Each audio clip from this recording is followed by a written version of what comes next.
Pour notre méditation du jour, nous lisons encore une fois 1 Pierre, chapitre 5, le verset 5. Dieu résiste aux orgueilleux et il fait grâce aux humbles. Espérant que vous avez déjà suivi les méditations sur l'orgueil, nous poursuivons avec le même sujet.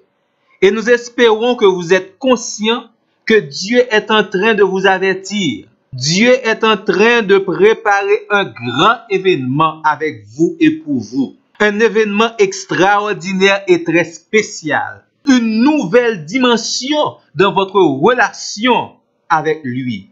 Dieu est en train de vous préparer à jouir de plus grandes et de plus belles victoires sur le monde, sur le diable et sur le péché. Dieu vous prépare à un réveil spirituel. Et ce réveil spirituel se fera non seulement avec vous, mais également pour vous. Vous êtes et vous serez le principal bénéficiaire de ce réveil spirituel dans votre vie. Dieu est en train de préparer une profonde sanctification pour son retour dans votre vie. Moi espérer que toute bagaille sa yo ou prend yo à cœur. Parce que moi sûr et certain que Dieu veut être à l'œuvre dans votre vie. Dieu veut vous accompagner pour vous transformer totalement. N'oubliez jamais, vous êtes ouvrier avec Dieu. Ouvrier avec Dieu dans votre vie et dans la vie des autres. Dieu veut accomplir son plan dans votre vie. Collaboration seulement demandée. Participation seulement demandée. Choix par et conviction li réclamer pour mettre à côté de lui-même et pour mettre main, cœur, l'amour, la vie dans même Dieu pour que les choses capables d'accomplir telles que ces choses ont été écrites bien avant la fondation du monde pour votre bien-être, pour les projets que Dieu a formés sur votre être. Parce que ça qui gagne, bon Dieu pas jamais gagné dans planification et dans plan pour que non seulement converti mais également pour vivre l'évangile à 50, 60, 80%. Non, mon ami.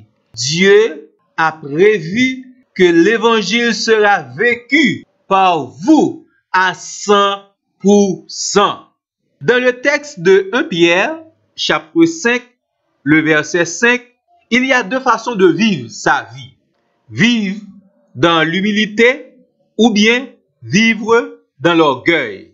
Au verset 6, nous trouvons une caractéristique de la vie dans l'orgueil. Cette caractéristique est la désapprobation de Dieu, le rabaissement de Dieu, le refus de Dieu de donner une promotion positive.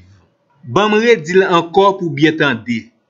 Moun qui orgueilleux, selon verset 6 là, il est désapprouvé par Dieu. Dieu le rabaisse parce qu'il a cherché à s'élever en dehors de la volonté de Dieu. Dieu le rabaisse parce que là derrière prend promotion non seulement pour contre lui, mais par rapport à Dieu. Et bon Dieu pas bali aucune promotion positive. C'est pourquoi il est dit très clairement, Dieu résiste aux orgueilleux. Écoutez bien, Dieu n'ignore pas les orgueilleux. Au contraire, Dieu les voit, Dieu les connaît. Dieu ne les évite pas. Bien au contraire, Dieu veut parler et prendre position par rapport aux orgueilleux. Dieu ne les prend pas à distance. Bien au contraire, Dieu travaille en opposition ouverte aux orgueilleux. Dieu fait et déclare la guerre aux orgueilleux. Si vous êtes orgueilleux ou orgueilleuse, Dieu ne va pas vous ignorer. Dieu ne va pas vous éviter. Si vous êtes orgueilleux ou orgueilleuse, Dieu ne va pas prendre cette distance par rapport avec vous. Bien au contraire, Dieu va travailler en opposition à tout ce que vous faites. Dieu va travailler en opposition à tout ce que vous dites. Bon Dieu pas bay orgueilleux yo vague. Bien au contraire. C'est orgueilleux yo qui t'a doit approcher auprès de Dieu pour lui demander grâce. Et pour lui ta bay orgueil qui dans la vie yo a vague. Parce que l'orgueil fait de eux-mêmes des ennemis directs de Dieu. Dieu va vous déclarer la guerre ouvertement. Seul point commun qui gagne entre eux, les humbles et les orgueilleux, c'est que Dieu a un calendrier et dans ce calendrier, Dieu a prévu d'intervenir au temps convenable en faveur des humbles et contre les orgueilleux. Ça veut dire, moun qui humble, bon Dieu a un plan pour lui. Moun qui orgueilleux, il y a également, bon Dieu a un plan pour lui-même. D'où, et les humbles et les orgueilleux sont inscrits dans le calendrier de Dieu. Et au verset 6, il est dit, au temps convenable, Dieu va agir envers chacun, mais différemment. Dieu n'aura pas une seule et même intervention envers les humbles et envers les orgueilleux. Point du tout. Verset 7 et verset 8, toujours en 1 Pierre chapitre 5, montrez-nous que et l'orgueilleux et les humbles, ils n'ont pas les mêmes comportements. Ils n'ont pas les mêmes attitudes et les mêmes réactions. Ainsi, les interventions de Dieu envers les uns et les autres seront totalement différentes. Parce que l'orgueilleux, qu'est-ce qu'il fait? Il place sa confiance dans ses connaissances. Il place sa confiance dans ses richesses. Et c'est tout le contraire pour les humbles. Les orgueilleux placent leur confiance dans leur pouvoir. C'est tout le contraire également pour les humbles. L'orgueil, c'est prendre ce qui revient à Dieu. L'orgueil, c'est même une attaque contre la volonté et l'autorité de Dieu. D'où celui qui est orgueilleux, il s'attaque directement à Dieu. Celui qui est orgueilleux, il défie l'autorité de Dieu dans sa propre vie.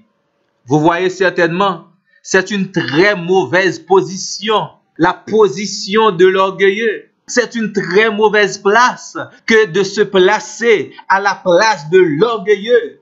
C'est pas du tout un très bon choix d'être un orgueilleux. Mon ami, c'est toujours même exhortation, même conseil là. C'est toujours même supplication. Dégagez, sorti dans ambiance orgueilleuse ou yéya. Vini, bagay ça grave en pile qui tel. Confessez votre orgueil à Dieu.